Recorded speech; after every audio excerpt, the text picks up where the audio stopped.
She married a billionaire who refused to touch her for 5 years. Not a hug, not a kiss, nothing. Their wedding vows? A cold business contract to save her dying mother. But when he discovers her heartbreaking secret letter, everything shatters. His cruel mother will stop at nothing to tear them apart, and a shocking pregnancy bombshell threatens to destroy their chance at love. Will she walk away on their anniversary, or give this broken man one last chance? You won't believe the explosive truth that's been hidden for 5 years.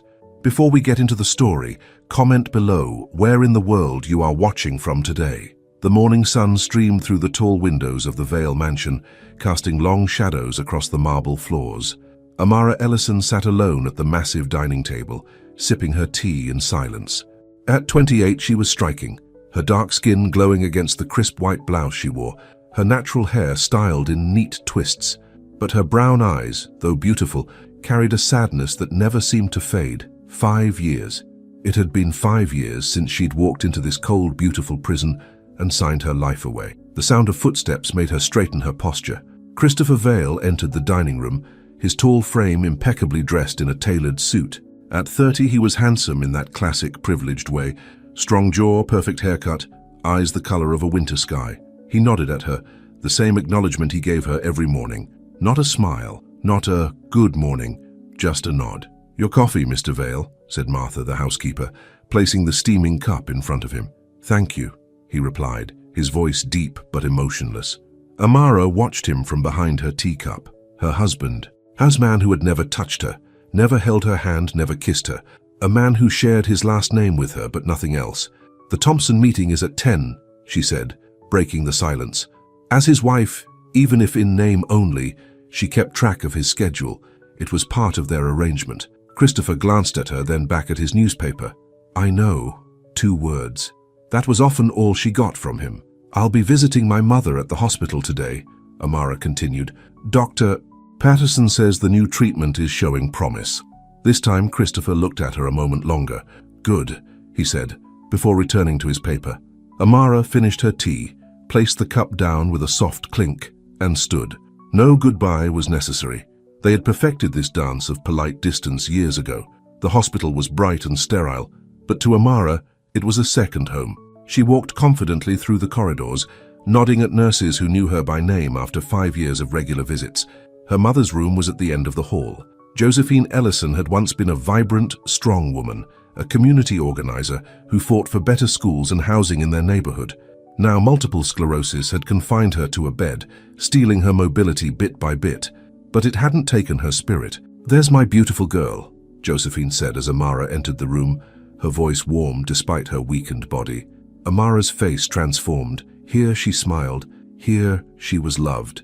She bent down and kissed her mother's forehead. "How are you feeling today, Mom?" "Oh, you know me."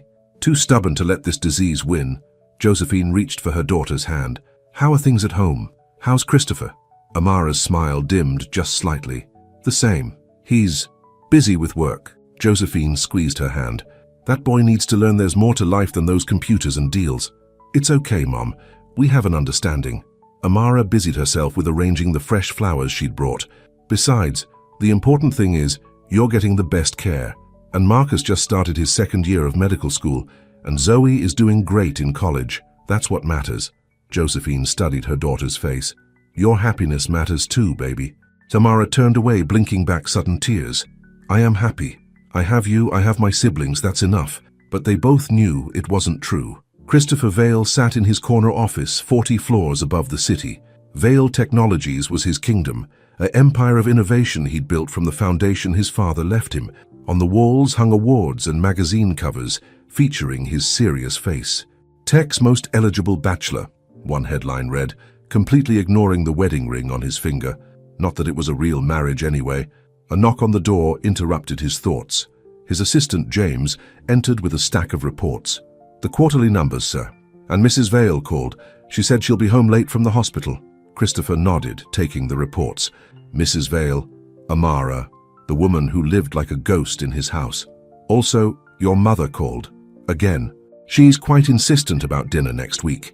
Christopher's jaw tightened. Eleanor Vale was the last person he wanted to see. "Tell her I'm busy." "I've told her that the last 3 times, sir. She says it's important. Family business." "Family." Christopher almost laughed. What did his mother know about family? She'd abandoned him and his father when he was just 10, running off with some European businessman. She only reappeared when his father died, and Christopher inherited everything. Fine. Schedule it. But at a restaurant, not at the house. Not where Amara might have to endure her. James nodded and left. Christopher turned to the window, looking out at the city below. Sometimes he wondered what his life would have been like if Gerald Ellison hadn't pushed him out of the way of that speeding car 15 years ago. If the man hadn't died saving him, leaving behind a wife and 3 children who would struggle without him. Children like Amara, who'd been just 13 then, a bright-eyed girl at her father's funeral, holding her younger siblings' hands, trying to be strong. He owed her. That's what he told himself every time he saw the sadness in her eyes. This arrangement was the least he could do for Gerald Ellison's daughter. Amara arrived home late, just as the sun was setting. The Vale mansion was lit up like a showpiece, which it essentially was. Christopher often hosted business associates, and the house needed to project success and stability, just like their marriage. She entered quietly, hanging her coat in the massive foyer. "Mrs. Vale," called Martha, appearing from the kitchen. "Mr. Vale asked me to tell you he had to attend a last-minute dinner meeting. He won't be home until late." "Thank you, Martha." Amara tried not to show her relief. Another evening alone was just fine with her. "I think I'll have dinner in my room tonight. I'll bring it up in a bit." "Oh, and this came for you today." Martha handed her an envelope. Amara recognized her sister Zoe's handwriting immediately. She took the stairs to her bedroom, her separate bedroom, of course, and sat on the edge of her bed to read the letter. "Dear Amara, college is amazing. I'm loving my psychology classes, and I've made so many friends. Thank you for the extra money you sent. I was able to buy all my textbooks and still have enough left over for a decent winter coat. How are you? Really, you always say you're fine in our calls, but I know you, sis. Are you still living like 2 strangers in that big house? You deserve so much more than this deal Dad made. I know you think you're honoring his memory, but he wouldn't want you to be unhappy. Please think about what you want for once. Love you always." Zoe Amara folded the letter, her throat tight. What did she want? She'd stopped asking herself that question years ago. She went to her desk and pulled out a notepad. She often wrote letters she never sent. It was her way of releasing the feelings she kept bottled up inside. "Dear Christopher, today marks 5 years since I walked down that aisle toward you. 5 years of silence. 5 years of loneliness. Sometimes I wonder if you even see me as a person, or just as an obligation, the daughter of the man who saved your life. I know our marriage was never meant to be real. I know you're still haunted by what Lisa did to you, how she betrayed you for your money. I know you've closed yourself off because you think it's safer that way, but I'm not Lisa. I never wanted your money. I just wanted my family to be okay. And now they are, thanks to you. My mother gets the best treatments. My brother is going to be a doctor. My sister is thriving in college. But I'm dying inside these walls. 5 years of living with a man who can't even look me in the eye. 5 years of pretending to the world that we're a normal couple. I don't regret our deal, but I regret that we couldn't find even a small measure of friendship in it. That would have made the loneliness bearable." Amara stared at the letter, then carefully folded it and tucked it into her desk drawer with all the others she'd written over the years. Confessions to a man who would never read them. Late that night, Christopher returned home. The house was quiet, the staff gone for the evening. He loosened his tie as he climbed the stairs, exhausted from a dinner with investors who asked too many personal questions. "Is it true you and your wife sleep in separate bedrooms? When are you planning to have children? I've never seen Mrs. Vale at company events. Is everything okay?" He stopped outside Amara's door. A sliver of light showed underneath. She was still awake. For a moment he considered knocking just to check on her, to ask about her mother, to have a real conversation. His hand rose, hovering near the wood. Then he dropped it and continued to his own room. Weeks passed in the same careful routine. Amara and Christopher circled each other like cautious planets, never colliding, never connecting. She managed the household and kept up appearances when necessary. He worked endless hours and provided for her family. It was exactly what they had agreed to 5 years ago, until Eleanor Vale decided to disrupt their delicate balance. The dinner with his mother had been tense, as Christopher expected. Eleanor, at 60, was still striking. Blonde hair expertly colored, face subtly lifted, designer clothes highlighting her thin frame. She'd remarried twice since leaving Christopher's father, though she was currently between husbands. "Darling, it's been too long," she said, air kissing his cheeks at the upscale restaurant. "What do you want, Mother?" Christopher didn't bother with pleasantries. They weren't that kind of family. Eleanor sipped her martini. "So direct. Just like your father." She set down her glass. "I want to discuss this charade you call a marriage." Christopher's face hardened. "My marriage is none of your business." "Please," Eleanor scoffed. "Everyone knows it's a sham. You never appear together. She's not involved in any company functions, and let's be honest, she's not exactly from our circle, is she?" "Careful," Christopher warned, his voice low. "I'm just saying what everyone thinks. You married the girl out of some misplaced guilt over her father. It was noble in a misguided way, but it's been 5 years. Surely your debt is paid." She leaned forward. "I've had the family lawyers draw up annulment papers. You can set her up with a nice settlement. She'll be fine." Christopher stared at his mother, something cold and angry building in his chest. "You abandoned me when I was 10 years old. You have no right to come back now and dictate my life." "I'm thinking of the company, Christopher. The Veil name. We have a certain position to maintain. We're done here." Christopher threw his napkin on the table and stood. Eleanor called after him. "She'll never belong in our world. You know that as well as I do." He walked out without looking back. Amara knew something was wrong the moment Christopher came home that night. His face was tight, his movements stiff as he poured himself a whiskey in the living room. She should have gone upstairs, left him alone with his mood. That was their unspoken rule. Instead, she found herself asking, "Bad day?" Christopher looked up, almost surprised to see her there. For a second, his guard dropped, and she saw something raw in his eyes. "My mother," he said simply, downing his drink. "Ah." Amara knew all about Eleanor Vale. The woman had made it clear from the beginning that she thought Amara was beneath them. What did she want? Christopher poured another drink. "To interfere. It's what she does best." Amara hesitated, then sat on the couch across from him. This was the longest conversation they'd had in months. "She never approved of me. She doesn't approve of anything I do." He looked at her, really looked at her, for what felt like the first time in years. "I'm sorry she's difficult." Amara felt a strange flutter in her chest, an apology, a real acknowledgement. "It's okay," she said softly. "I'm used to it." Something flickered in Christopher's eyes, regret perhaps, but then it was gone, and the wall was back. "I should get some sleep. Early meeting tomorrow." And just like that, the moment was over. Amara watched him leave, wondering if she'd imagined the brief connection between them. 3 days later, Amara was organizing papers in the Home Office when she came across an envelope from Vale Family Legal Services. It had been opened, its contents partially visible. She shouldn't look. It was Christopher's business.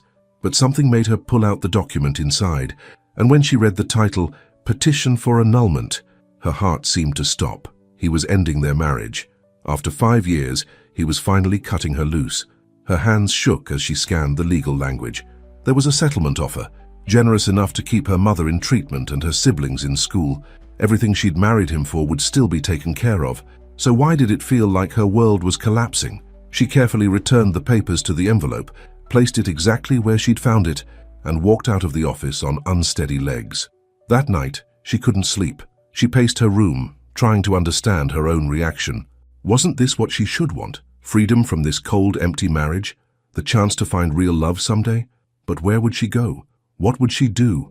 For 5 years, she'd been Mrs. Vale. A role, a position, a job. Who was Amara Ellison without that? At 2 a.m. she gave up on sleep and went downstairs for tea.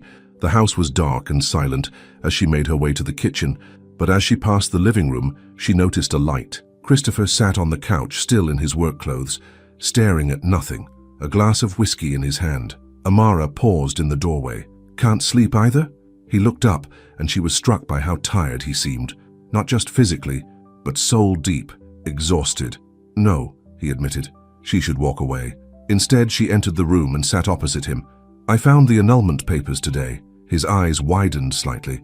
"Amara, it's okay," she said quickly. "Our arrangement was never meant to be permanent. 5 years it's a long time to pretend." Christopher set down his glass. "My mother brought those papers. I didn't ask for them." "Oh." Amara wasn't sure what to do with that information. "But you're considering it?" He ran a hand through his hair, messing up the perfect style. "I don't know." Silence stretched between them, filled with 5 years of unspoken words. "Would you want that?" he finally asked. "An annulment?" The question caught her off guard. In 5 years, he'd never asked what she wanted. She hesitated. "I don't know either." Christopher looked at her, really looked at her, and Amara felt exposed, as if he could suddenly see all the loneliness she'd been hiding. "I should let you get your tea," he said, standing abruptly. But instead of leaving, he walked to the desk in the corner and opened a drawer. "I need to give you something." He returned with a key. "My father left a safety deposit box. When he died, I found a letter saying I should only open it with Gerald Ellison's daughter. With you." Amara stared at the key. "Why didn't you tell me this before?" "At first I was angry. I didn't want to know what secret my father and yours shared. Then it just never seemed like the right time. And now it is, because your mother wants our marriage annulled." Christopher's jaw tightened. "Tomorrow. We'll go tomorrow and open it together. Maybe then we'll both have answers." He left the room, leaving Amara with a key and more questions than she'd had in 5 years of marriage. The bank was downtown, an old stone building with brass fixtures and hushed voices. Christopher and Amara sat side by side in a private room, the long metal box between them. "Would you like me to leave you alone?" asked the bank manager. "No need," said Christopher. "This won't take long." When the manager left, Christopher turned to Amara. "You should open it." Her hands trembled slightly as she inserted the key and lifted the lid. Inside was a single envelope and a small velvet box. The envelope had both their names written on it in faded ink. Amara carefully opened it and pulled out a letter. "Christopher and Amara, if you're reading this, then Christopher has honored the arrangement made between myself and Gerald Ellison, an arrangement born not just of obligation, but of hope. Gerald saved more than Christopher's life that day. He saved the future of a boy who had known too little love and too much expectation. In our many conversations after, as I helped support his family, Gerald and I often spoke of our children. We saw in you two something special, complementary strengths, Amara's warmth and compassion, Christopher's determination and brilliance. Gerald joked that you would make a perfect match someday. What began as a joke became a hope and then a plan. Not to force you together, but to give you the opportunity to find in each other what we believed was possible. The contract marriage was a means to fulfill my debt to Gerald and secure Amara's family's future. But our true hope was that living together, you might discover what we saw all those years ago. In the velvet box is my mother's ring, a Vale family heirloom. It belongs to you both, to use if and when your arrangement becomes something more. No pressure, no obligation. Just hope for two people we love deeply." Richard Vale Amara finished reading, her vision blurred with tears. Next to her, Christopher sat perfectly still, his face unreadable. Slowly he reached for the velvet box and opened it. Inside was a stunning emerald ring surrounded by diamonds. "They planned this," he said, his voice rough, "all of it." "Not exactly," Amara replied. "They hoped. There's a difference." Their eyes met, and for the first time in 5 years, Amara felt Christopher truly seeing her. Not as an obligation, not as part of a deal, but as a woman. "5 years, he said softly. 5 years. And I never even tried to know you." Before she could respond, Christopher's phone rang. He checked it, his expression changing. "It's the hospital. Your mother's doctor." Amara's heart dropped as she took the phone. "Ms. Ellison, there's been a complication with your mother. You should come right away." The world seemed to tilt. She handed the phone back to Christopher, already standing. "I need to go. My mom—" "I'll drive you," he said immediately, closing the safety deposit box. "Come on." For the first time since their wedding day, Christopher took her hand, and Amara, too worried to question it, held on tight. The hospital corridor seemed endless as Amara rushed forward, Christopher right behind her. For once his usual composure was gone. His tie loosened, his expression concerned as he kept pace with her. "Room 312, the nurse at the desk directed them. "Dr. Patterson is waiting for you." Amara's heart pounded in her chest. She'd been in this hospital hundreds of times over the past 5 years, but never with this sense of dread. Dr. Patterson stood outside her mother's room, his face grave. "Ms. Ellison, thank you for coming quickly." "What happened?" Amara asked, her voice shaking. "Your mother had a seizure. We've stabilized her, but her condition has deteriorated significantly. The MS is progressing faster than we anticipated." Amara felt her knees weaken. "Is she—" "She's conscious now, but very weak. You should see her." Christopher, who had been standing silently behind her, suddenly spoke. "What treatment options do we have, Doctor?" Dr. Patterson glanced between them. "There's an experimental treatment at Mayo Clinic. It's shown promising results in cases like Mrs. Ellison's, but cost isn't an issue," Christopher interrupted. "If it can help, make the arrangements." The doctor nodded. "I'll start the paperwork. But you should know, the treatment is intensive. Mrs. Ellison will need full-time care afterward." "She can come to the house," Christopher said, surprising Amara. "We have plenty of space and we can hire nurses." Amara stared at him, speechless. In 5 years he'd never once suggested her mother come to their home. "I'll let you visit with her now," Dr. Patterson said, stepping aside. Amara moved toward the door, then paused and looked back at Christopher. "Thank you," she whispered. He nodded, his blue eyes intense. "Go be with your mother. I'll handle everything else." Josephine Ellison looked small and fragile in the hospital bed, her once vibrant face now drawn with pain, but her eyes lit up when Amara entered. "Baby girl," she said weakly. "They called you? I told them not to worry you." Amara rushed to her side, taking her hand. "Of course they called me. How are you feeling?" "Like I've been hit by a truck." Josephine tried to smile. "But I'm still here." Tears filled Amara's eyes. "You scared me. It takes more than this disease to keep me down." Josephine squeezed her daughter's hand. "Was that Christopher I saw in the hall?" Amara nodded. "He drove me here. He's arranging for you to get treatment at Mayo Clinic." Josephine raised an eyebrow. "Is he now? That's new." "He also said you could come stay with us afterward at the house." "Well," Josephine said, studying her daughter's face, "maybe that husband of yours is finally waking up." Christopher paced the hospital corridor, making calls. He'd already contacted his assistant to research the Mayo Clinic treatment, called the house staff to prepare a suite for Josephine, and reached out to a nursing agency about in-home care. "Money is no object," he told them. "I want the best care available." As he ended the last call, he noticed a young man hurrying down the hall, tall, with the same warm brown skin and determined expression as Amara. "Marcus!" Christopher called out, recognizing Amara's younger brother from the few family photos Amara kept in her room. The young man stopped, surprised. "Mr. Vale, I didn't expect to see you here." Christopher extended his hand. "Christopher, please. Your sister is with your mother now." Marcus shook his hand, his eyes wary. In the 5 years of Christopher and Amara's marriage, they'd only met a handful of times at formal occasions. "How bad is it?" "The doctors say she's stable, but the MS is progressing. I'm arranging for her to receive treatment at Mayo Clinic, and then she'll come stay at our house." Marcus's eyebrows shot up. "Your house? Since when do you—" He stopped himself. "I'm sorry. That was rude." "No," Christopher said, surprising himself with his honesty. "It's a fair question. Things between Amara and me have been complicated." "Complicated," Marcus repeated, a slight edge to his voice. "That's one way to put it." Christopher felt a flicker of shame. This young man clearly knew how lonely his sister had been in their so-called marriage. "I know I haven't been—" Christopher struggled for words. "I haven't been what Amara deserves." Marcus studied him for a long moment. "No, you haven't. But you're here now. That's something." Before Christopher could respond, Amara emerged from the room. "Marcus!" she cried, rushing to hug her brother. "When did you get here?" "Just now. I caught the first flight from Chicago when they called." Marcus hugged her tightly. "How is she?" "Tired, but still fighting. She wants to see you." As Marcus went into the room, Amara turned to Christopher. "You didn't have to stay." "Yes, I did," he said simply. Their eyes met, and something shifted between them, a crack in the wall that had separated them for 5 years. "The arrangements are made," Christopher continued. "Mayo Clinic has agreed to take your mother next week. Their success rate with this treatment is encouraging." Amara's eyes filled with tears. "I don't know how to thank you." "You don't need to thank me. This is what—" He hesitated. "This is what family does." Family.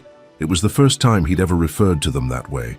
Over the next week, Christopher surprised Amara with his involvement in Josephine's care. He visited the hospital daily, often bringing specialists he'd consulted. He personally oversaw the renovations to a suite of rooms in their home, making sure everything was wheelchair accessible. Amara watched him with growing confusion. This was not the distant man she'd lived with for 5 years. This was someone new, or perhaps someone who had been buried beneath layers of pain and isolation. One evening, as they were leaving the hospital together, Christopher asked, "Have you had dinner?" Amara blinked, caught off guard. "No, not yet. Would you like to get something? There's a good Italian place nearby." Her heart fluttered strangely. "Are you asking me to dinner?" A ghost of a smile touched his lips. "I believe I am." The restaurant was small and cozy, with checkered tablecloths and candles in wine bottles. Not the upscale establishments Christopher usually frequented for business meetings, but charming in its simplicity. They sat across from each other, an awkward silence between them as they studied their menus. "I don't think we've ever done this," Amara finally said. "Done what?" "Had dinner, just the two of us, by choice." Christopher set down his menu. "No, we haven't. That's my fault." Amara didn't know how to respond. In 5 years, he'd never acknowledged any fault in their arrangement. "Why now?" she asked. "What changed?" Christopher was quiet for a moment.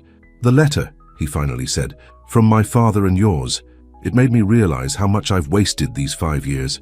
Our fathers had an unusual idea of matchmaking," Amara said with a small smile. "They saw something we didn't, or at least something I refused to see." Christopher's blue eyes met hers. "You're an extraordinary woman, Amara. You've handled this situation with grace and dignity, even when I gave you nothing in return." Amara's breath caught in her throat. "I did what I had to do, for my family, and I used that as an excuse to keep my distance, to pretend this was just a business arrangement." He ran a hand through his hair, a rare gesture of vulnerability. "The truth is, I was afraid." "Afraid of what?" "Of letting anyone close again. After Lisa," he trailed off. Amara knew about Lisa, Christopher's college girlfriend who had betrayed him, selling stories about him to the tabloids and trying to blackmail his family. It had happened years before they met, but the wounds clearly ran deep. "Not everyone will hurt you, Christopher. I know that. Logically, I know that." He reached across the table, his fingers stopping just short of hers. "But logic and emotion don't always align." The waiter arrived with their food, breaking the moment. They ate in silence for a while, but it was a different kind of silence than what usually stretched between them, thoughtful rather than empty. "Tell me about your day," Christopher said suddenly. "Your real day, not just the schedule." Amara looked at him in surprise. "Why?" "Because I want to know. Because we've been married for 5 years, and I don't know what makes you smile, or what worries you, or what you dream about." Her heart beat faster. I visited Mom this morning. Then I had lunch with my friend Tanya. We went to college together. She just got engaged, so she wanted to show me her ring." Amara paused, realizing how mundane this all sounded. "It's not very exciting. It's your life," Christopher said simply. "That makes it important." Amara felt something warm unfurl in her chest. Hope, perhaps. Dangerous, fragile hope. The day Josephine was scheduled to move into their home, Amara woke early, anxious about the transition.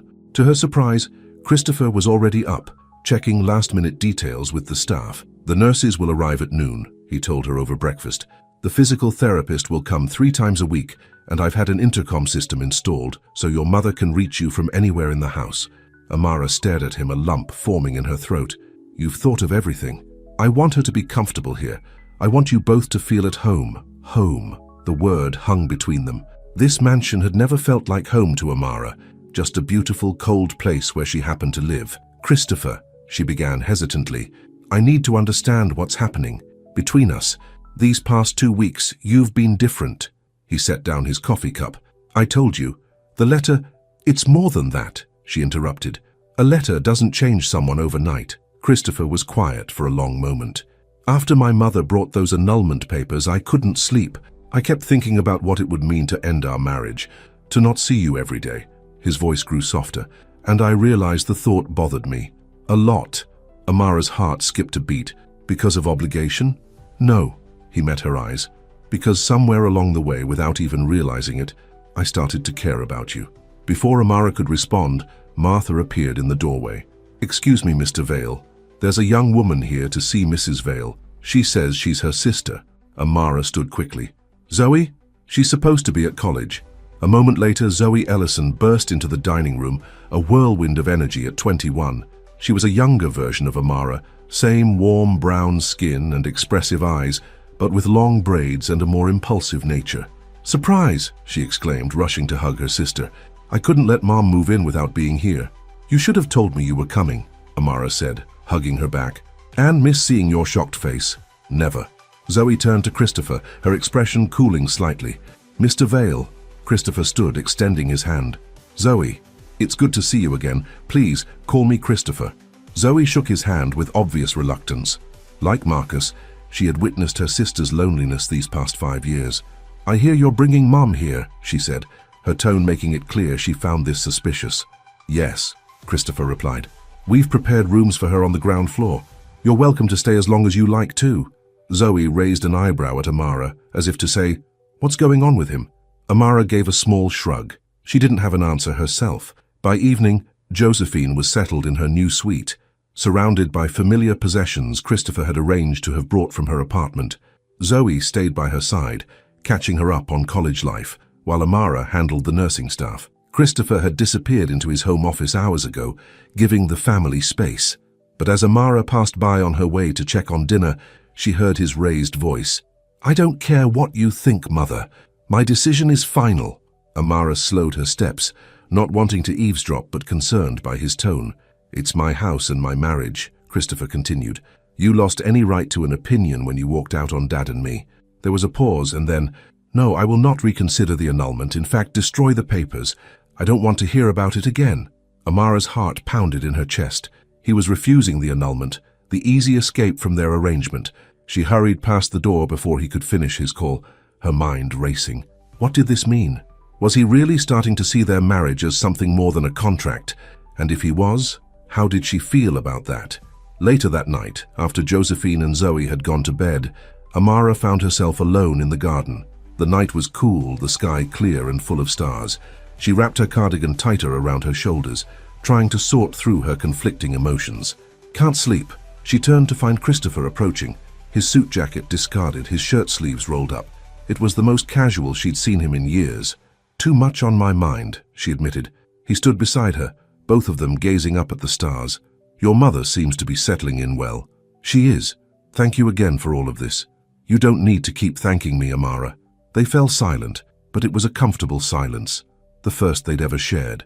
I heard you on the phone earlier, Amara finally said. With your mother. Christopher tensed slightly. I see. You told her to destroy the annulment papers. He turned to face her. Yes, I did. Why? In the moonlight, his expression was softer than she'd ever seen it. Because I don't want an annulment. I don't want to end our marriage. Amara's heart raced. Because of the letter. Because our fathers wanted this. No. Christopher took a step closer. Because I want this. Because these past 2 weeks, seeing you with your family, talking with you, having dinner with you, it's shown me what I've been missing, what I've been denying myself out of fear. He reached out, his fingers gently touching her cheek. Amara froze, shocked by the contact. I know I have no right to ask for a second chance, he said softly. I know 5 years is a long time to live as strangers, but I'd like to try, Amara. I'd like to see if what our fathers saw in us is real. Amara struggled to breathe. Part of her wanted to lean into his touch, to believe this change was permanent, but another part, the part that had endured 5 years of loneliness, was afraid to hope. I don't know if I can trust this, she whispered. Trust you, you've been so distant for so long. I know. His hand dropped to his side. I don't expect you to trust me overnight. I just hope you'll give me the chance to earn it. Before she could respond, a voice called from the house. Amara, are you out here? Zoe appeared on the patio, her silhouette framed by the light from inside. Mum's asking for you. I'll be right there, Amara called back. She looked at Christopher once more. I need time to think about this. He nodded. Take all the time you need, I'm not going anywhere. The next morning, Christopher was conspicuously absent from breakfast. Martha informed Amara that he'd left early for an important meeting. He asked me to give you this, the housekeeper said, handing Amara a small envelope. Inside was a note in Christopher's precise handwriting. Amara, I meant what I said last night. I want a real chance with you. Not because of our father's wishes, but because of my own. I'll be home this evening. Perhaps we could have dinner together again. Christopher Amara read the note twice, a smile tugging at her lips despite her reservations. Good news? Zoe asked, sliding into the seat across from her with a knowing grin. Amara quickly tucked the note away.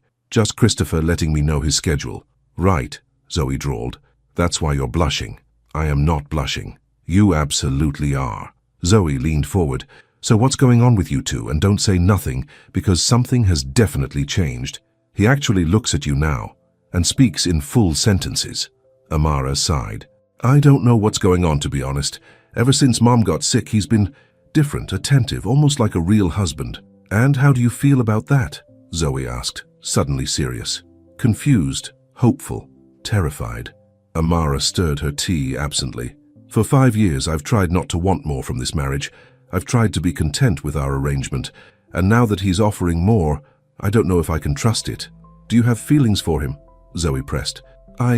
Amara hesitated. I don't know. I've spent so long pushing down any feelings that I'm not sure what's left. Well, figure it out, Zoe said firmly.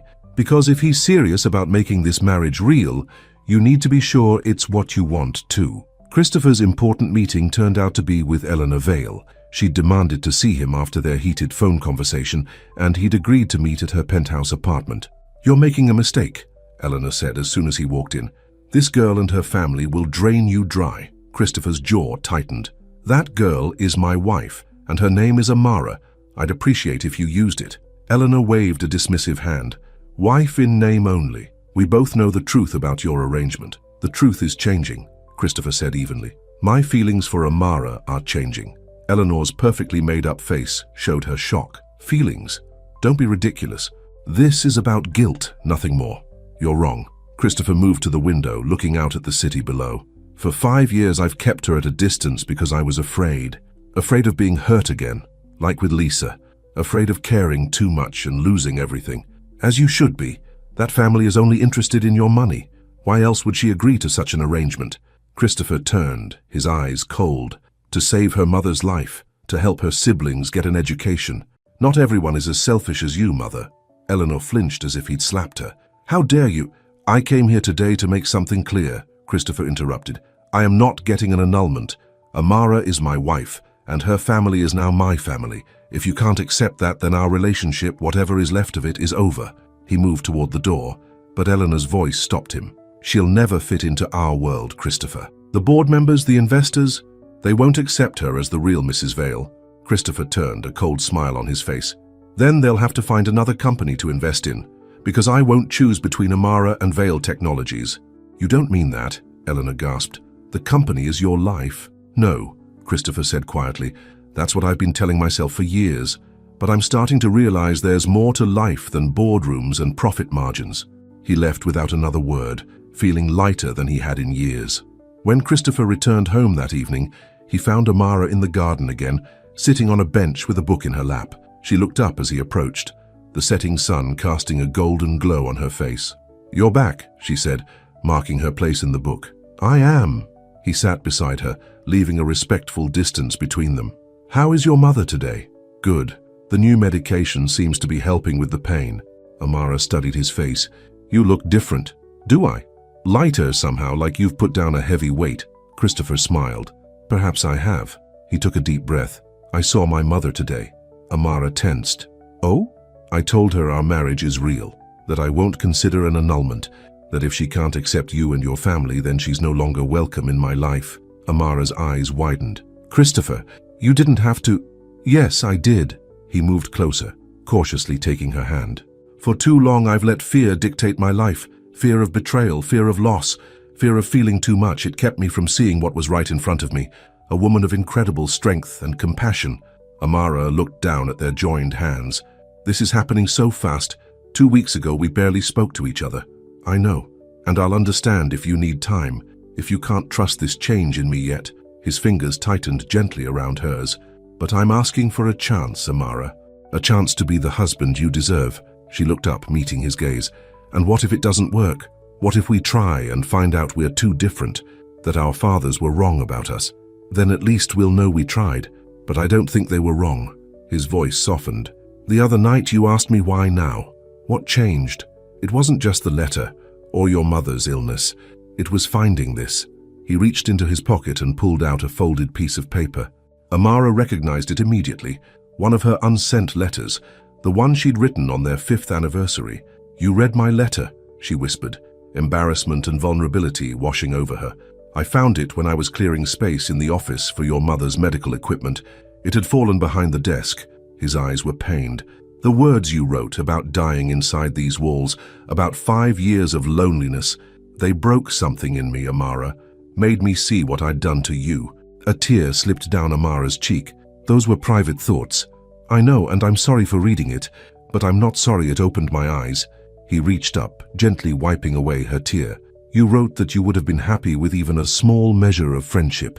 I want to offer you so much more than that. Amara's heart pounded in her chest. What exactly are you offering, Christopher? A real marriage, a partnership, a chance for both of us to heal. He hesitated, then said softly, maybe even love someday. Love. The word hung between them, fragile and powerful. Amara stood, needing space to think. I need to check on my mother. Christopher remained seated, respecting her need for distance. Of course. She took a few steps, then turned back. Dinner tonight, 8 o'clock. We can talk more then. A smile spread across his face, a genuine smile that reached his eyes. I'll be there. Amara nodded and walked back to the house, her mind spinning and her heart full of cautious hope. Unknown to both Amara and Christopher, Eleanor Vale had not accepted her son's decision. Back in her penthouse, she made a phone call. It's me, she said, when the person answered. I need your help. It's about my son and his wife. The voice on the other end asked a question.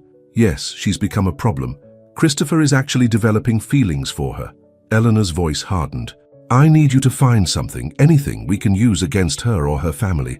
Everyone has secrets. She listened for a moment, then smiled coldly. Perfect. And Michael, make it quick. I want this marriage over before it truly begins. She hung up, satisfied. Eleanor Vale hadn't built her own fortune after leaving her husband by being easily defeated. If Christopher wouldn't protect the Vale name and legacy, she would do it for him, whether he liked it or not. Dinner that night was intimate, just Amara and Christopher in the small breakfast nook rather than the formal dining room. Martha had prepared their meal and discreetly disappeared, leaving them alone with candles and quiet music. This is nice, Amara said, looking around at the transformed space. Different. I thought we could use a fresh start. Christopher poured her a glass of wine. New surroundings for new beginnings. They ate and talked, really talked, for the first time in their marriage. Christopher told her about his childhood, about the loneliness after his mother left, about his father's emotional distance. Amara shared stories of growing up with her siblings, of her father's community activism, of her own dreams of opening a community arts center someday. You never told me about that, Christopher said, genuinely interested. You never asked. Amara's voice held no accusation, just a simple statement of fact. I'm asking now, he said softly. Tell me everything I've missed these past 5 years. By the time they finished dessert, something had shifted between them. The wall that had separated them for so long hadn't disappeared entirely, but there were cracks now, places where light could shine through. As they stood to clear the dishes, Christopher's phone rang. He glanced at it and frowned. It's the hospital. Dr. Patterson. Amara froze, her mind immediately going to her mother. But Josephine was upstairs, resting comfortably. Christopher answered, his expression growing increasingly concerned as he listened. I understand. Yes, we'll be right there. What is it? Amara asked as he hung up. It's Marcus. There's been an accident at his medical school lab, some kind of chemical exposure. He's asking for you. Amara's hand flew to her mouth. Is he? He's stable, but they're worried about lung damage. Dr. Patterson is overseeing his care personally. Christopher was already grabbing his keys. I'll drive, we can be there in 20 minutes.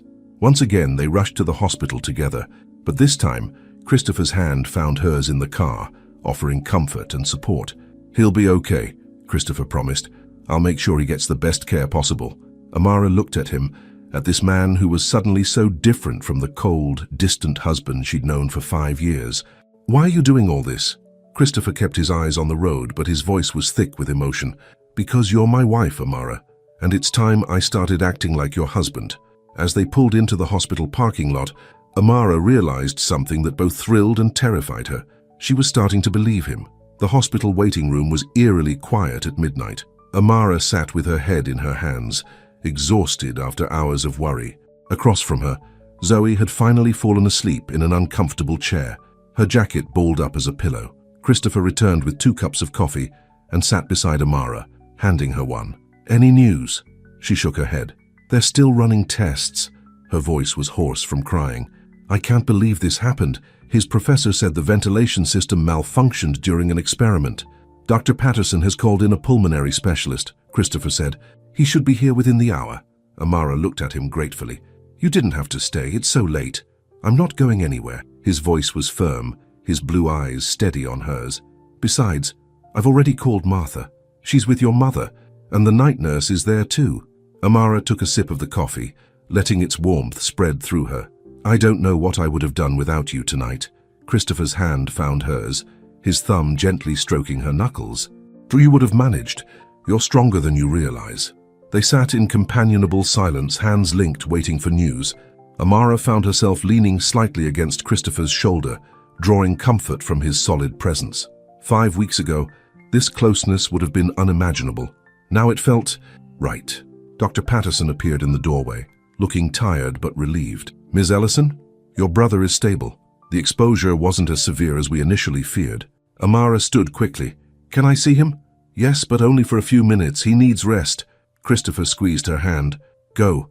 I'll wake Zoe and tell her the news." Marcus was pale against the white hospital sheets, an oxygen mask covering his face, but his eyes brightened when Amara entered. "You scared me half to death," she said, taking his hand. He removed the mask briefly. "Sorry about that. Not my smoothest move." His voice was raspy. "How are you feeling?" "Like I inhaled fire." He replaced the mask, took a few breaths, then removed it again. "Christopher Vale is still here after midnight?" Amara nodded. "He's been here the whole time. He called in specialists, arranged everything." Marcus studied her face. "Things really have changed between you two, haven't they?" "They're evolving." She adjusted his blanket, avoiding his eyes. "It's complicated. Just be careful, Amara." Marcus's concern was evident despite his weakened state. 5 years of coldness doesn't disappear overnight. "I know," she squeezed his hand, "but people can change. I think he's trying. For your sake, I hope so." Marcus's eyes drifted closed, the medication pulling him towards sleep. "Just remember, you deserve the whole world, not just pieces of someone's attention." Amara sat with him until his breathing evened out in sleep, her heart conflicted. Her brother's warning echoed her own doubts. Could she really trust this new version of Christopher, or would she end up heartbroken when he retreated back behind his walls? It was nearly 3 a.m. when they arrived home. Christopher insisted on carrying a sleeping Zoe to her room, then walked Amara to her bedroom door. "You should get some rest," he said softly. "It's been a long night." Amara nodded, exhaustion weighing heavily on her. But as Christopher turned to leave, she caught his hand. "Thank you for everything tonight." He looked down at their joined hands, then back to her face. "You don't need to thank me." "I do, though." Her voice was barely above a whisper. "Tonight you showed me who you could be, who we could be together." Something intense flashed in Christopher's eyes. For a moment, Amara thought he might kiss her. Her heart raced at the possibility. Instead, he lifted her hand to his lips, pressing a gentle kiss to her knuckles. "Good night, Amara. Sweet dreams." It was such a small gesture, but it sent warmth spreading through her entire body. She watched him walk down the hall to his own room, wondering if tonight had changed everything between them. Morning came too quickly. Amara woke to knocking on her door. Zoe burst in without waiting for a response, her face full of excitement. "You need to come downstairs, right now." Amara rubbed sleep from her eyes. "What's wrong? Is it Mom? Marcus?" "Nothing's wrong. Just hurry up." Zoe was practically bouncing with energy. Curious and concerned, Amara threw on a robe and followed her sister downstairs. When they reached the main hall, Zoe gestured toward the living room with a grin. "Look." Amara peeked in and froze in surprise. The formal living room, always perfectly decorated but rarely used, had been transformed. In the center stood an upright piano, gleaming in the morning light. Christopher stood beside it, looking slightly nervous. "Good morning. What is this?" Amara asked, stepping into the room. "You mentioned last night at dinner that you used to play, that your father taught you, but you haven't touched a piano since college." He ran his hand along the polished wood. "I thought maybe you'd like to play again." Amara approached the piano slowly, as if it might disappear if she moved too quickly. "You bought this for me. I had it delivered this morning." Christopher's voice was soft. "Is it okay? If you don't like it, it's beautiful," she whispered, sitting on the bench and running her fingers lightly over the keys. The tone was rich and perfect. "I can't believe you remembered what I said." "I'm trying to remember everything now." He sat beside her on the bench, careful not to crowd her. "Will you play something?" Amara hesitated, then began a simple melody, a song her father had taught her when she was young. Her fingers were rusty at first, but the muscle memory soon returned. The music filled the room, sweet and nostalgic. Christopher watched her, transfixed by the transformation in her face as she played. For the first time since he'd known her, Amara looked truly happy, lost in the music and the memories it brought. When she finished, she looked up to find him staring at her with an expression she'd never seen before, tender, almost reverent. "That was beautiful," he said softly. Thank you for this. Amara gestured to the piano. It's the most thoughtful gift anyone has ever given me. Their eyes held, something powerful building between them. Then Zoe cleared her throat from the doorway. Hate to interrupt this moment, but Mom's asking for you, Amara. Reluctantly, Amara stood. I should go see her, but I'll be back to play more later. As she walked away, Christopher called after her. Amara, I have to go to the office for a few hours. Important board meeting. But I'd like to take you to dinner tonight. Somewhere special. She turned, a small smile playing on her lips. I'd like that. Eleanor Vale sat in the plush office of Michael Davis, Christopher's main competitor and her longtime friend. At 65, Michael was still handsome in a silver foxway, his custom suit emphasizing his trim physique. Thank you for meeting me on such short notice, Eleanor said, accepting the glass of scotch he offered. For you, Eleanor, any time. Michael's smile was calculating. Though I must admit I was surprised by your call. You said it concerns Christopher and his wife. Eleanor's tone made the words sound distasteful. He's becoming attached to her, emotionally involved. Michael raised an eyebrow. I was under the impression their marriage was purely one of convenience. It was, until recently. Eleanor sipped her scotch. Now he's bringing her family into our home, refusing the annulment, even standing up to me. And this concerns me how? Eleanor smiled thinly. Because a Christopher focused on his marriage is a Christopher distracted from Vale technologies, a vulnerability you could exploit. Michael leaned back in his chair, considering. Go on. I've had someone looking into Amara's family. Her brother Marcus was involved in an accident at his medical school last night. I heard. Chemical exposure of some kind. What you didn't hear is that it might not have been an accident. Eleanor's eyes gleamed. My sources tell me Marcus has been working on a research project, one with significant pharmaceutical applications. A project funded partly by Vale Technologies. Michael sat forward. Christopher is funding his brother-in-law's research? Without board approval, he set it up through a separate account to avoid scrutiny. Eleanor smiled. Now imagine what would happen if the board discovered this conflict of interest. Or if someone suggested the accident was actually an attempt to hide research problems. Michael's eyes narrowed. What exactly are you proposing, Eleanor? Nothing illegal, of course, just a strategic leak to the right board members. Create enough doubt about Christopher's judgment, enough questions about his personal entanglements affecting company decisions. She shrugged. The board might decide Vale Technologies needs new leadership. And you think they'd turn to me? With the right approach, the right allies? Yes. Eleanor finished her scotch. Christopher has forgotten what's important. The Vale legacy, the company his father built. He's letting emotions cloud his judgment. Michael studied her for a long moment. You're willing to betray your own son. I'm willing to save him from himself, Eleanor corrected. And if you help me, there will be benefits for Davis Technologies as well. Michael stood and walked to the window, looking out at the city skyline. I'll need proof of this research funding. Documentation. Eleanor reached into her purse and pulled out a flash drive, already taken care of. Christopher's board meeting ran longer than expected. By the time he returned home, it was almost time for his dinner with Amara. He hurried upstairs to change, a lightness in his step that had been absent for years. His phone rang as he was adjusting his tie. The screen showed James, his assistant. This better be important, Christopher answered. Sir, there's something you need to know.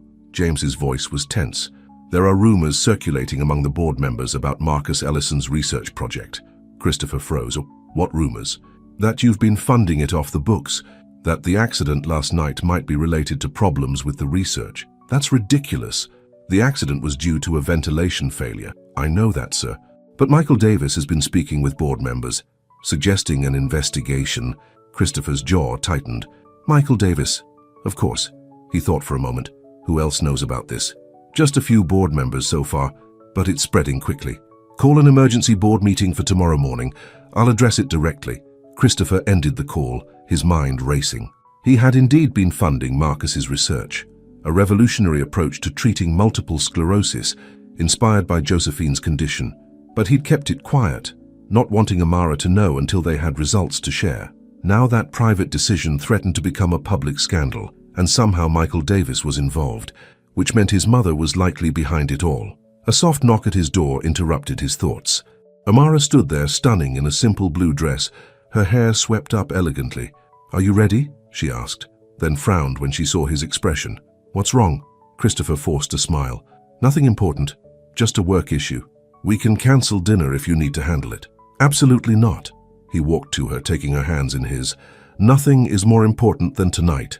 The restaurant was exclusive and intimate, with private alcoves for each table and soft jazz playing in the background. Christopher had reserved the best table, overlooking the city lights. Amara looked around in appreciation. This is beautiful. Not as beautiful as you, Christopher said, his eyes never leaving her face. She blushed, still unaccustomed to compliments from him. Careful, Mr. Vale. That almost sounded like flirting. Good, because that's exactly what it was. His smile was warm, genuine. Throughout dinner, Christopher was attentive and charming. He asked questions about her day, listened intently to her answers, shared stories from his own past. It felt like a real date, their first, despite 5 years of marriage. I called the hospital earlier, Christopher said as they finished dessert. Marcus is doing well. They're releasing him tomorrow. I know. I spoke with him too. Amara tilted her head. He said you've arranged for a nurse to check on him daily at his apartment. Christopher nodded. I wanted to make sure he has proper care. You're doing so much for my family. Amara's voice grew serious. Sometimes I wonder why. Because they're important to you. Christopher reached across the table, taking her hand. And you're important to me. Amara studied his face, searching for any sign of insincerity. She found none. When did that happen? She asked softly. When did I become important to you? Christopher's thumb stroked the back of her hand. I think you always were. I was just too afraid to admit it, even to myself. And now you're not afraid? Now I'm terrified, he admitted with a small smile. But I'm more afraid of losing you than I am of loving you. The word hung between them. Love. Neither had said it directly, but it was there in the air, in the tender way he looked at her, in the warmth of his hand on hers. Christopher, Amara began, her heart racing. His phone buzzed, interrupting the moment. He glanced at it and frowned. I'm sorry. I need to take this. He stood, moving a few steps away to answer. Amara watched him, noting how his posture stiffened, how his face grew tight with tension. Whatever the call was about, it wasn't good news.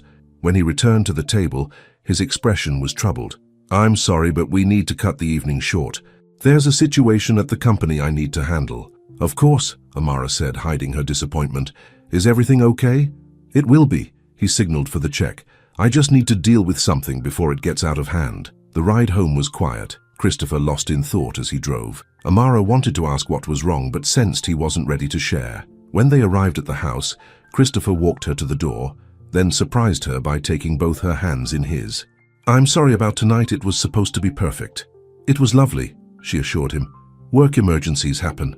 He looked at her with such intensity it made her breath catch. Amara, I need you to know something.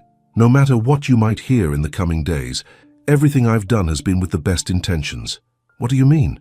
What would I hear? Nothing, hopefully. He squeezed her hands. Just know that I care about you. About us. That's real. Before she could question him further, he leaned in and kissed her, their first real kiss in 5 years of marriage. It was gentle at first, almost hesitant, but when Amara responded, it deepened into something more passionate, more urgent. When they finally broke apart, they were both breathless. Christopher rested his forehead against hers, eyes closed. I've wanted to do that for so long, he whispered. Amara's heart pounded in her chest. Why didn't you? I told myself I didn't deserve to. He pulled back slightly to look into her eyes. Maybe I still don't, but I can't fight this anymore. He kissed her once more, softly. I have to go back out. Don't wait up for me. Amara watched him drive away, her fingers touching her lips, still feeling the imprint of his kiss. Inside the house, Amara found Zoe waiting for her in the kitchen, a knowing smile on her face. So, how was the big date? It was amazing, until he got an emergency call from work. Amara sat at the counter, still dazed from the kiss. Zoe, he kissed me. Zoe's eyes widened. Well, it's about time. How was it? Perfect. Amara couldn't help the smile that spread across her face. It felt like coming home. Wow. Zoe studied her sister. You're falling for him, aren't you? For real this time? I think maybe I am. Amara's voice was soft, almost wondering. Is that crazy? After everything? A little, Zoe admitted, but the heart wants what it wants. She reached across the counter to squeeze Amara's hand. Just be sure, sis. Be really sure before you give him your heart completely. I'm trying to be careful, but the way he's been lately. Amara shook her head. It's like meeting a whole new person. Or maybe the real person was there all along, just buried under a bunch of emotional baggage. Zoe stood and stretched. I'm going to check on Mom before bed. Don't overthink this, okay? Just enjoy it. After Zoe left, Amara wandered into the living room, drawn to the piano. She sat on the bench and began to play softly, her heart full of conflicting emotions.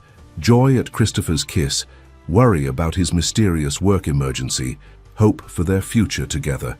The melody flowed from her fingers, filling the quiet house with music. She didn't notice Martha watching from the doorway, a concerned expression on the housekeeper's face. Christopher drove straight to Vale Technologies headquarters, his mind racing. The call had been from James. Michael Davis was meeting with key board members tonight, showing them documents about Marcus's research funding. The building was mostly empty at this hour, just security guards and a few workaholics. Christopher took the elevator to the executive floor, where James was waiting with a worried expression. How bad is it? Christopher asked without preamble. Bad. Davis has financial records showing the transfers to Marcus's research account. He's spinning it as a conflict of interest, suggesting you've been using company resources for personal reasons. Christopher's jaw tightened. Where is he now? Conference room B with Wilson, Jansen, and Chen, three of the most influential board members. Not good. Christopher straightened his tie and headed for the conference room. When he pushed open the door, 4 heads turned his way. Michael Davis smiled thinly. Christopher, what a surprise. Is it? Christopher's voice was cold as he surveyed the room. Holding secret meetings about my company seems a bit desperate, even for you, Michael. Your company? Michael raised an eyebrow. The board might have something to say about that given recent revelations. Board member Wilson, a grey-haired man in his 60s, looked uncomfortable. Christopher, these documents raise serious questions about your judgment. What documents exactly? Christopher asked, though he already knew. Michael slid a folder across the table. Financial records showing you've been funding Marcus Ellison's research. Your brother-in-law, without board approval. Christopher looked at the records, his mind already calculating who could have accessed this information. Only a handful of people knew about the special account, including his mother. Yes, I funded the research, he said calmly. With my personal funds, not company money, Michael smirked. The transfers came from a Vale Technologies subsidiary account, an account I own personally. It's structured under the company for tax purposes, but the funds are mine to allocate as I see fit. Christopher looked each board member in the eye. This was a personal investment in potentially groundbreaking MS research that could help thousands of people, including my mother-in-law. Board member Chen frowned. Why keep it secret from the board? Because it wasn't ready for company involvement yet.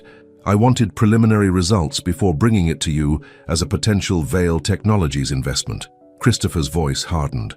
And because I knew there were people who would try to use my personal life against me. His eyes landed on Michael, who had the grace to look slightly uncomfortable. Gentlemen, Christopher continued, I understand your concerns. But ask yourselves this, why is Michael Davis, our chief competitor, so interested in my family matters, and who gave him access to Vale Technologies' financial records? The board members exchanged glances. Wilson cleared his throat. You raise a fair point. I've always put this company first, Christopher said. My father built Vale Technologies on integrity and innovation. I've continued that legacy. He paused. But I won't apologize for supporting medical research that could save lives. And I won't let anyone use my family against me or this company. The tension in the room was palpable. Finally, Chen spoke. I think we need to discuss this matter further, without outside parties present. He looked pointedly at Michael. Michael stood, gathering his papers. Consider carefully who you want leading Vale Technologies, gentlemen. Someone whose personal entanglements cloud his judgment, or someone focused solely on shareholder value. After he left, Christopher faced the board members. I want a full investigation into how Davis obtained those financial records.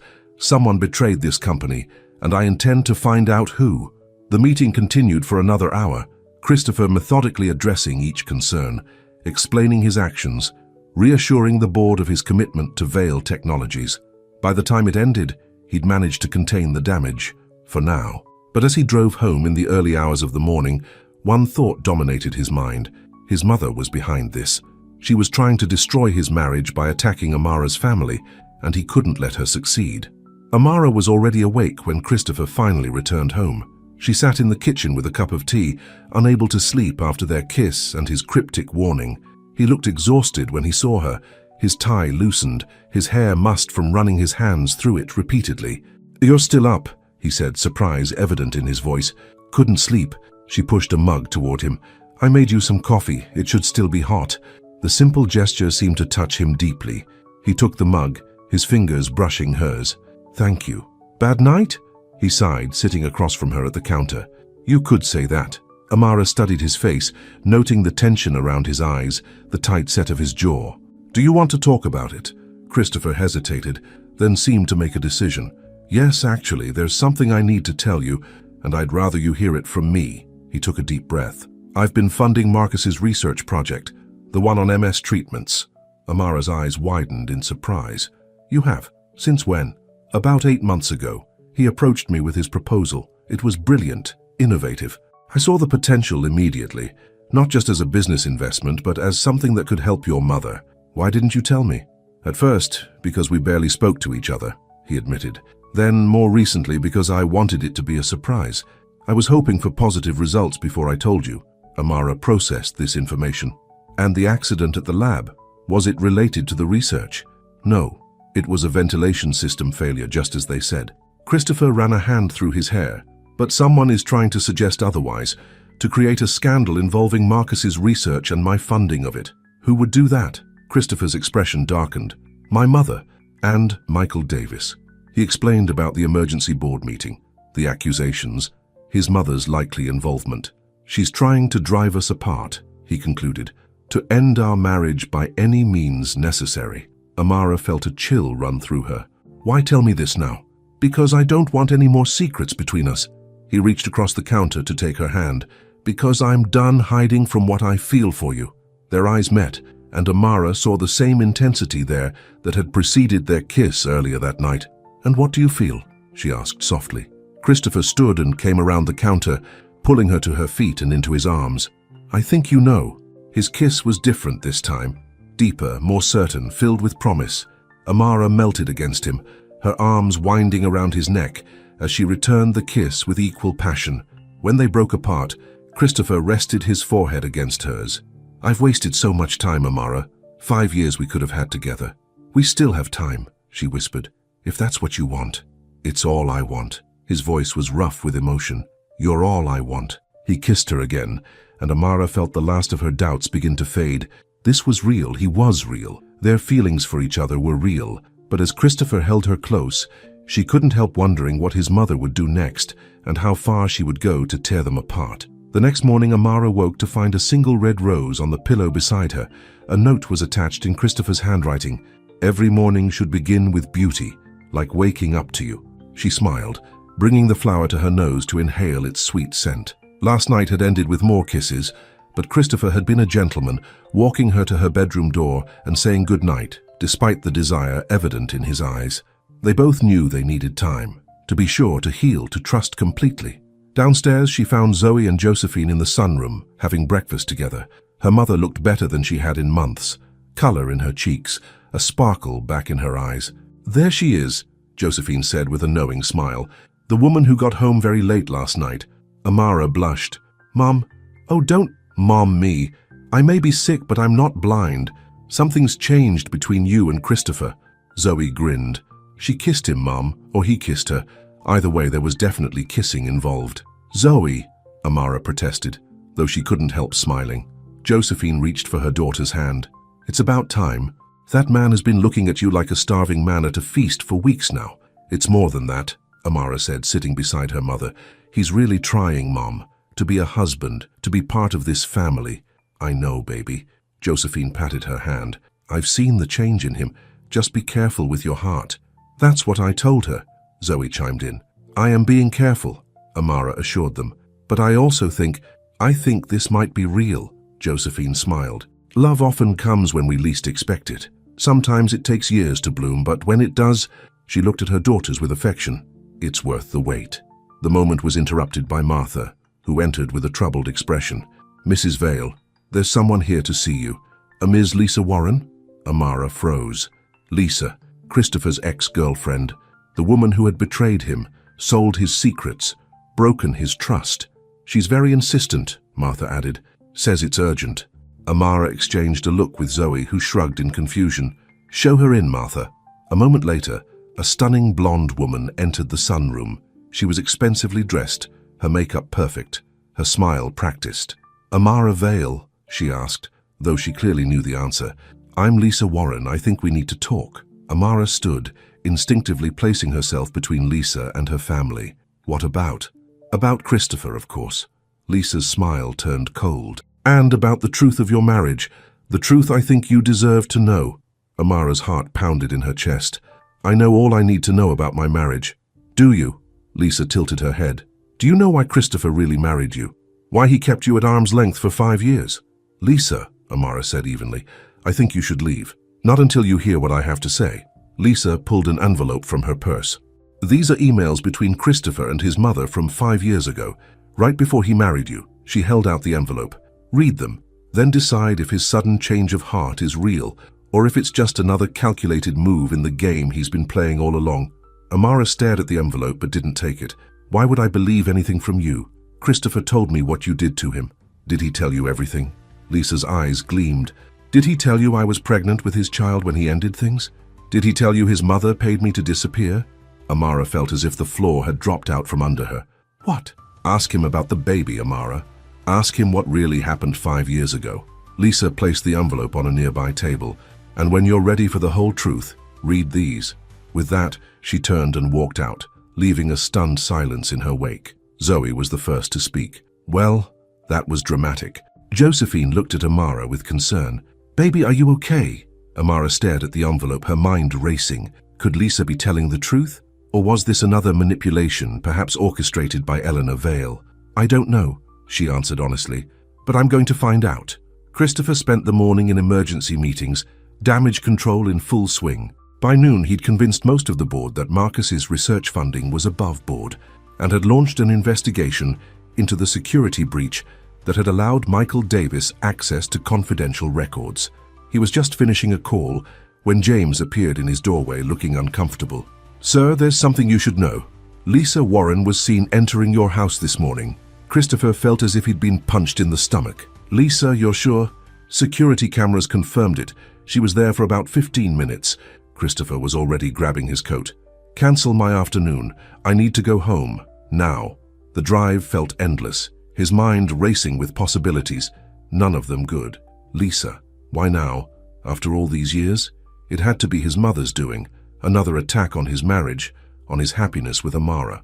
When he finally reached the house, he found Amara in the garden, sitting alone on a bench, staring at an envelope in her hands. "Amara," he called, approaching cautiously. She looked up, her expression unreadable. "You heard that Lisa was here?" "Yes." He sat beside her, noticing how she shifted slightly away. "What did she say to you?" Amara held up the envelope. "She gave me these, emails between you and your mother from 5 years ago, about our marriage." Christopher's jaw tightened. "Have you read them?" "Not yet." Her eyes searched his face. "Should I? They're probably manipulated, taken out of context." He reached for the envelope, but Amara pulled it back. "That's not an answer, Christopher." He sighed, running a hand through his hair. "My mother and I discussed many things before our marriage. Some of them wouldn't sound good now." "Like what?" Christopher looked away. "Like the advantages of marrying Gerald Ellison's daughter, the positive press it would generate, the appearance of fulfilling a debt of honor." Amara's expression hardened. "So it was all calculated, a business decision." "At first, yes," he admitted. "I won't lie to you, Amara. When we married, I was still broken from what Lisa did. I didn't believe in love anymore. I saw our marriage as a transaction, a way to help your family while improving Vale Technology's image." The hurt in Amara's eyes was like a knife to his heart. "And now?" she asked quietly. "Now everything has changed." He reached for her hand, relieved when she didn't pull away. "Now I see you, really see you, the woman I've been living with for 5 years, the woman I should have known all along." Lisa said something else. Amara's voice was barely audible. "She said she was pregnant when you ended things, that your mother paid her to disappear." Christopher went very still. "She told you that? Is it true?" He stood abruptly, walking a few steps away before turning back to her. "Lisa claimed she was pregnant.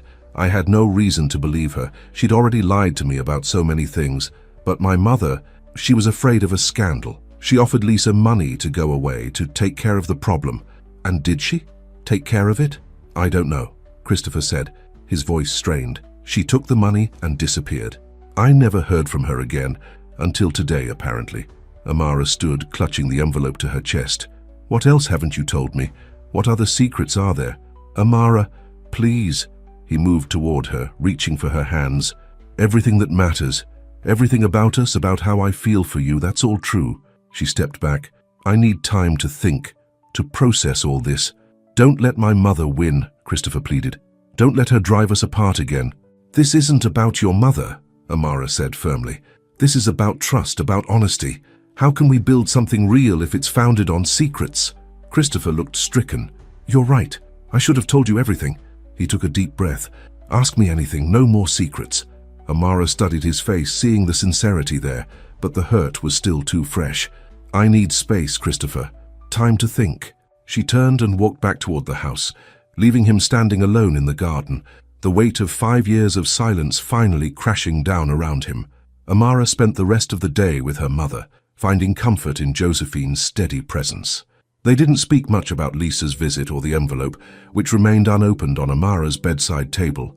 Sometimes, Josephine said as evening approached, the hardest thing to do is to trust again after being hurt. Amara looked up from the book she'd been pretending to read. I'm not sure I can. That's for you to decide, baby. Josephine reached for her daughter's hand. But ask yourself this, is what you're feeling now, this hurt, this doubt, worse than how you felt during those 5 years of loneliness? The question struck Amara like a physical blow. I don't know. Yes, you do. Josephine's eyes were kind, but knowing. The question is whether you're brave enough to admit it. That night, unable to sleep, Amara finally opened the envelope. The emails inside were indeed exchanges between Christopher and Eleanor from 5 years ago, discussing the strategic advantages of marrying Gerald Ellison's daughter. The press will love the story, Eleanor had written. Marrying the daughter of the man who saved your life. It will generate goodwill for the company during the merger. Christopher's response had been equally calculating. As long as expectations are clear from the beginning, this is a marriage of convenience, nothing more. I have no intention of developing any real attachment. Amara's eyes filled with tears as she read. It was all there in black and white, the cold, businesslike approach to their union, exactly as Christopher had admitted. But the last email in the stack gave her pause. It was from Christopher to his mother, dated just days before their wedding. The arrangement is set, but I want one thing clear. Amara Ellison will be treated with respect. She is making a sacrifice for her family, and I won't have her dignity compromised. She may not be the wife I would have chosen in different circumstances, but she will be my wife in name, and that name carries weight. Remember that. Amara read the email twice, trying to understand what it meant. Even then, when he had been at his most closed off, Christopher had defended her, protected her dignity, demanded she be respected. It wasn't love, not even close, but it was something, a foundation, perhaps, on which something real could have been built, if either of them had tried, if either of them had broken 5 years of silence sooner. Morning light filtered through the curtains as Amara stood at her bedroom window, watching the gardeners work below. She'd barely slept, her mind too full of conflicting thoughts and emotions. Christopher had been gone when she came down for breakfast. Martha informed her that he'd left early for the office, but had asked the housekeeper to deliver a note. Amara unfolded it now, reading the familiar handwriting. Amara, I understand your need for space, and I respect it. I'll be staying at the penthouse apartment downtown for a few days to give you time to think. I meant what I said yesterday. No more secrets. When you're ready to talk, I'll answer any question you have, no matter how difficult. What began as an arrangement 5 years ago has become the most important relationship in my life. I hope you can find it in your heart to believe that. Christopher. She folded the note carefully and placed it in the drawer with all her unsent letters, the ones that had detailed her loneliness over the years. The contrast between those painful confessions and Christopher's recent words and actions was stark. People could change, she knew that. But could she trust that his change was genuine? That it would last? A knock at her door interrupted her thoughts. Zoe peeked in, her expression concerned. You okay, sis? You barely touched your breakfast. Amara sighed. I don't know what I am right now. Zoe entered and sat on the edge of the bed. Did you read the emails? Yes. Amara joined her sister. They confirmed what Christopher already admitted, that our marriage was strategic, calculated. That's not exactly news, Zoe pointed out. You always knew that. I know, but seeing it spelled out like that, Amara shook her head. And then there's the Lisa situation. You mean the conveniently timed appearance of the ex-girlfriend? Zoe raised an eyebrow. Doesn't that seem suspicious to you? Right when you and Christopher are finally connecting? Amara had considered this. You think Eleanor sent her? Of course she did. That woman is determined to break you two up. Zoe took her sister's hand. The question is, are you going to let her? It's not that simple. Christopher kept secrets, important ones, about Lisa, about a possible child.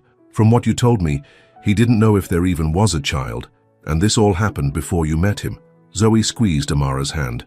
Look, I'm not saying you should just forgive everything instantly, but maybe give him a chance to explain, to prove himself.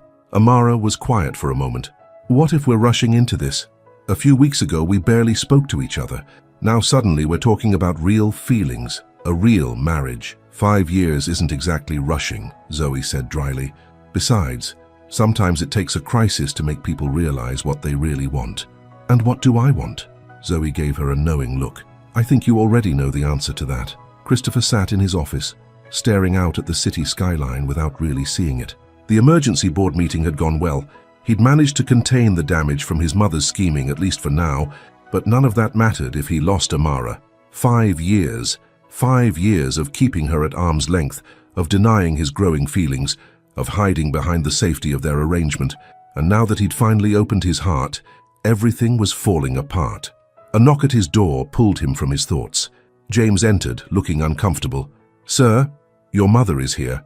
She's quite insistent on seeing you. Christopher's jaw tightened. Send her in. Eleanor Vale swept into the office moments later, elegant as always in a designer suit, her blonde hair perfectly coiffed. Christopher, darling, we need to talk. About what, Mother? About how you leaked confidential information to Michael Davis, or about how you sent Lisa to my house to upset my wife? Eleanor's expression betrayed nothing. I don't know what you're talking about. Please, Christopher's voice was cold. Don't insult my intelligence. I know it was you behind both incidents. The question is why? Why are you so determined to destroy my marriage? Eleanor sat in the chair across from his desk, crossing her legs elegantly. I'm trying to save you from making a terrible mistake. This sudden infatuation with Amara will pass, but the damage to the Vale name, to the company, could be permanent. Infatuation? Christopher shook his head in disbelief. Mother, I love her. The words fell from his lips so naturally, so truthfully, that they surprised even him. It was the first time he'd said it aloud, though he'd been feeling it for weeks now. Eleanor's eyes widened slightly. You can't be serious. I've never been more serious about anything in my life. Christopher stood, looking down at the woman who had abandoned him as a child, who had only reappeared when there was something to gain. Amara is my wife, the woman I choose to spend my life with, and if you can't accept that, then you have no place in that life. You're making a mistake, Eleanor insisted. She's not one of us. She'll never fit into our world. No, she's better than our world. Christopher moved toward the door. She has integrity, compassion, loyalty, qualities you might not recognize, Mother, but that I've come to value above all else. This isn't over, Christopher, Eleanor warned as he held the door open for her. Yes, it is. His voice was final. Whatever scheme you're planning next, whatever manipulation you think will work, save yourself the effort. I've made my choice. Now I suggest you make yours. Accept Amara as my wife, or accept that you no longer have a son. Eleanor stared at him for a long moment, then gathered her purse and walked out without another word. Christopher closed the door behind her, his heart racing. He'd done it. Stood up to his mother once and for all, declared his love for Amara. Now he just had to prove to Amara that his love was real, that it would last, that after 5 years of silence, he was finally ready to speak the truth. Amara spent the afternoon at the hospital with Marcus, who was being released after his accident. He looked better, though still weak, as she helped him settle into his apartment. So, he said once she'd arranged his medications on the kitchen counter, Zoe tells me there's drama in paradise. Amara shot him a look. Zoe talks too much. She's worried about you. We both are. Marcus sat carefully on the couch, wincing slightly. What's going on with you and Christopher?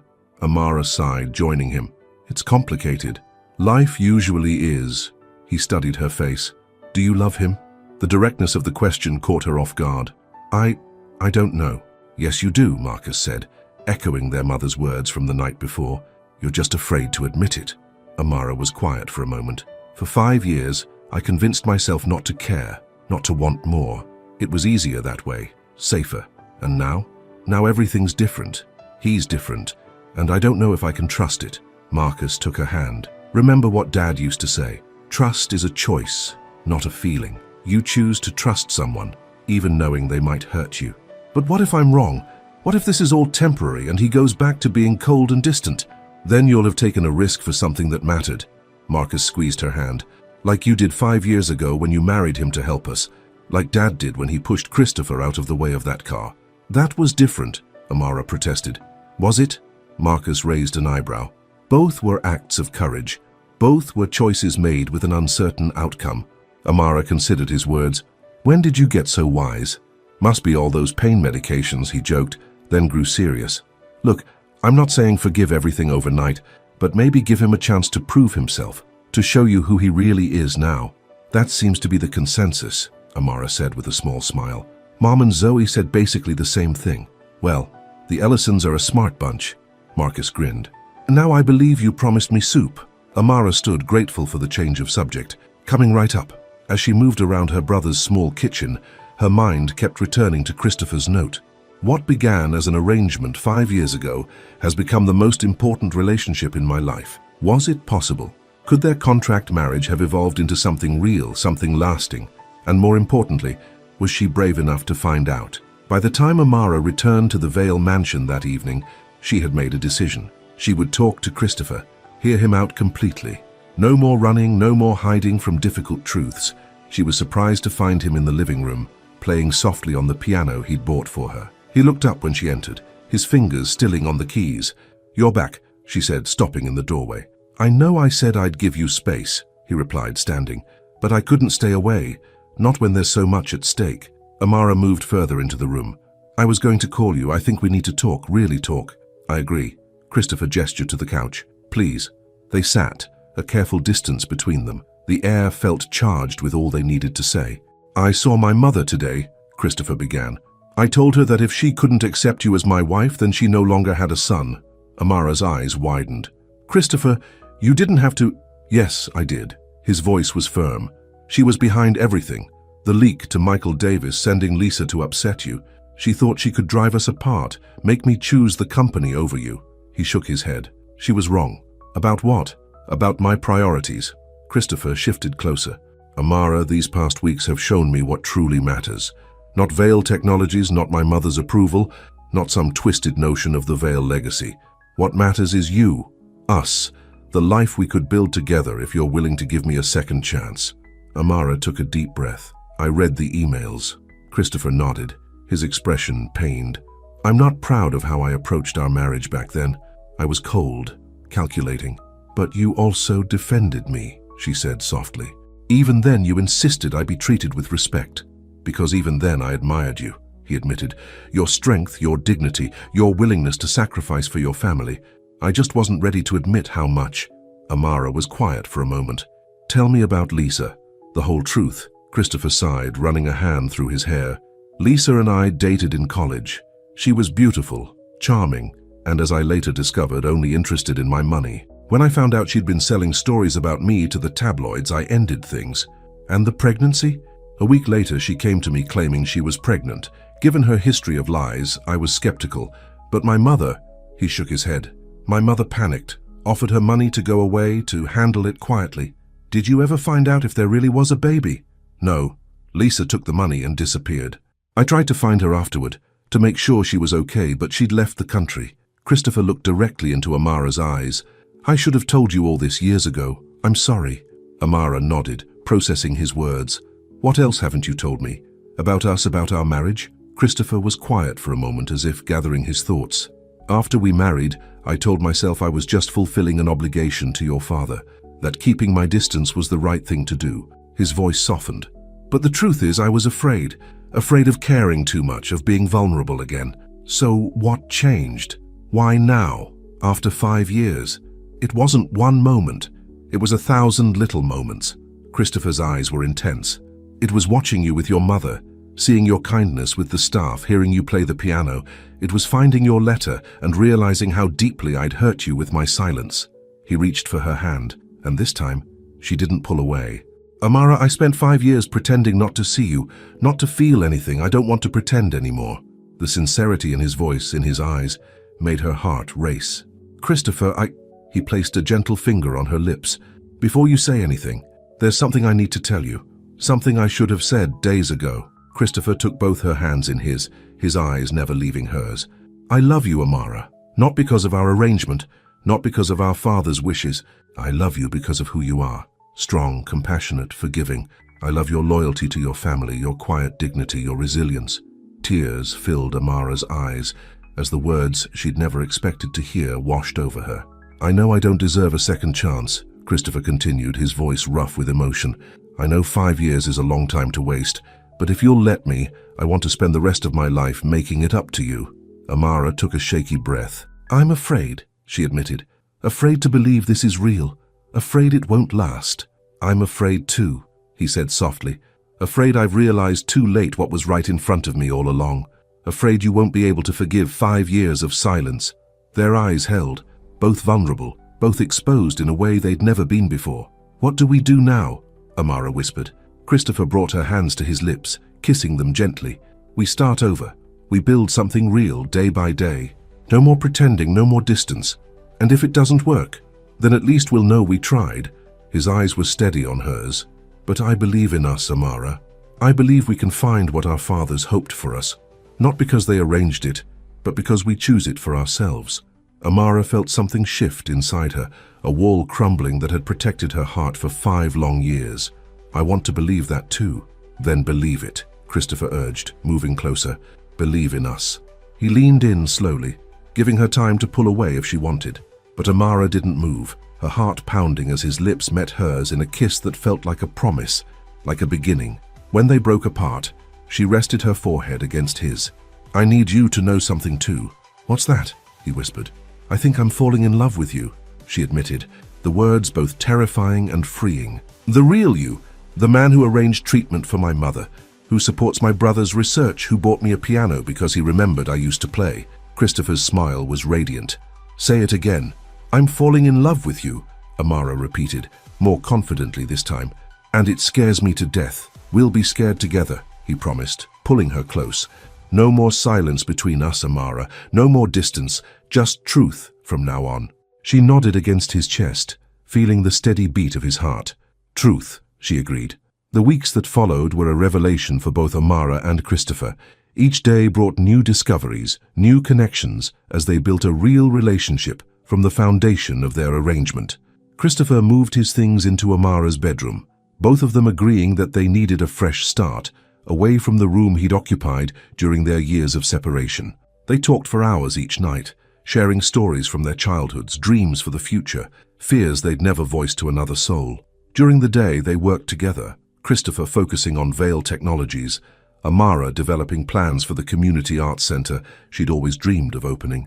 Christopher surprised her by purchasing a building in her old neighborhood, offering it as a space for her vision to take shape. "It's your project," he insisted, when she protested that it was too much. "I'm just providing the canvas. The masterpiece will be all yours." Josephine watched their blossoming relationship with satisfaction. "I always knew there was something there," she told Amara one afternoon as they sat in the garden. "Even when you two barely spoke to each other, I could see it in the way he looked at you when he thought no one was watching." "Why didn't you say anything?" Amara asked. Josephine smiled. "Some things people need to discover for themselves in their own time." Marcus's research continued to show promise, with Christopher now openly supporting the project. Zoe visited on weekends, delighted by the transformation in her sister's marriage. "It's like watching one of those cheesy romance movies," she teased, "except better because it's real." The only shadow on their happiness was Eleanor Vale. True to form, she hadn't given up easily. She made several attempts to meet with board members to plant doubts about Christopher's leadership, but each attempt failed, his position now stronger than ever. "She'll get tired eventually," Christopher assured Amara, "or she'll find some other target for her manipulation." Amara wasn't so sure, but she chose not to let Eleanor's schemes overshadow their newfound happiness. On the morning of their 5th wedding anniversary, Amara woke to find Christopher already up, sitting on the edge of the bed watching her. "That's slightly creepy," she murmured with a sleepy smile, just appreciating the view. He leaned down to kiss her softly. "Happy anniversary." Amara wrapped her arms around his neck, pulling him closer. Happy anniversary. For a moment, they just held each other, both marveling at how much had changed in the past few months. "I have something for you," Christopher said, reaching into the drawer of the bedside table. He pulled out the small velvet box they'd found in the safety deposit box, the one containing his grandmother's emerald ring. "Christopher," Amara breathed, sitting up as he opened the box. "5 years ago we made a contract," he said, his eyes holding hers. "Today, I want to make a vow, a real one, from my heart to yours." He took the emerald ring from the box. "Amara Ellison Vale, will you marry me? Not for obligation, not for appearances, but for love." Tears filled Amara's eyes. "We're already married," she reminded him with a watery laugh. "On paper, yes, but I want more than that." Christopher's voice was earnest. "I want to stand before our families, before God, and promise to love you for the rest of my life, the way I should have 5 years ago." Amara's heart felt too full for words. She simply nodded, extending her hand so he could slip the ring onto her finger beside her wedding band. "Is that a yes?" he asked, his own eyes suspiciously bright. "Yes," she whispered. 1,000 times yes. Their kiss was tender, full of promise and possibility. When they finally broke apart, Christopher rested his forehead against hers. "No more silence between us," he murmured. "No more distance. No more pretending," Amara agreed. "Just truth, just love." The renewal ceremony was held in the garden of the Vale mansion 3 months later. Unlike their first wedding, a lavish, impersonal affair designed to generate press, this one was intimate, with only family and close friends in attendance. Josephine, now in remission thanks to the Mayo Clinic treatment, sat in the front row, beaming with pride. Beside her were Marcus and Zoe, both visibly moved by the transformation in their sister's marriage. Notably absent was Eleanor Vale. She had received an invitation, an olive branch extended by Amara despite Christopher's reservations, but had declined to attend. As Amara walked down the aisle in a simple ivory dress, her eyes locked with Christopher's. The look on his face, pure love, unguarded and unashamed, brought tears to her eyes. This time, when they exchanged vows, the words came from their hearts, not from a carefully crafted script designed for public consumption. "5 years ago, I made you a promise based on obligation," Christopher said, his voice carrying clearly in the garden. "Today, I make you a promise based on love. I promise to cherish you, to listen to you, to be your partner in all things. I promise no more silence, no more distance, just truth, just love for all the days of our lives." Amara's voice trembled slightly as she responded. "5 years ago, I married you for my family. Today, I marry you for us. I promise to trust you, to support you, to love you completely. No more fear, no more walls, just openness, just honesty, just love, now and always." When they were pronounced husband and wife again, Christopher pulled Amara into a kiss that felt like a beginning, the real beginning of their marriage, 5 years in the making. The celebration afterward was joyful, filled with laughter and music. Amara played the piano Christopher had given her, her heart too full for words as she watched him dance with her mother, as she saw her siblings truly happy for her for the first time in years.